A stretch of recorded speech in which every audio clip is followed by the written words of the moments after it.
স্বামীকে সঙ্গে নিয়ে হজে যাওয়ার ইচ্ছে ছিল তনির, কিন্তু স্বামী সুস্থ না হওয়ায় 2 সন্তানকে সঙ্গে নিয়ে হজ পালন করতে চলে গেলেন তনি।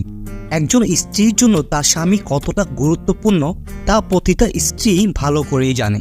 স্বামীটা যেমনই হোক না কেন, স্বামী তো স্বামী। অনেকেই অনেকভাবে তনিকে কথা শোনায়। তনির হাজবেন্ড একজন বৃদ্ধ, কিন্তু তনি অনেক কম বয়সী একজন নারী। এই বৃদ্ধ বয়সী একজন পুরুষকে কেন বিয়ে করলো তনি?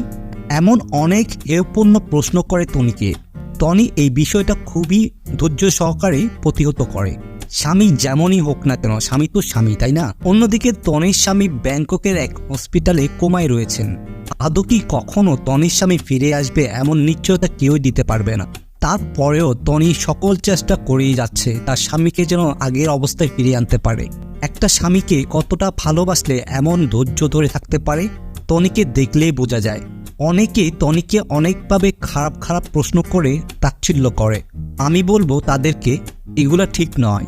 তার স্বামী যেমনই হোক না কেন, তারই তো স্বামী, তাই না? স্বামীকে ভালোবাসতে শিখুন, স্বামীকে যত্ন করতে শিখুন, তাহলে স্বামীর কাছ থেকে অনেক কিছু পাবার আশা রাখতে পারেন। ভিউয়ার্স, এই বিষয়ে আপনাদের কোনো মন্তব্য থাকলে তা কিন্তু কমেন্ট করে জানাতে ভুলবেন না। চ্যানেলটি সাবস্ক্রাইব করে পাশে বেল বাটনটি অল নোটিফিকেশন করে দিবেন। ধন্যবাদ সবাইকে।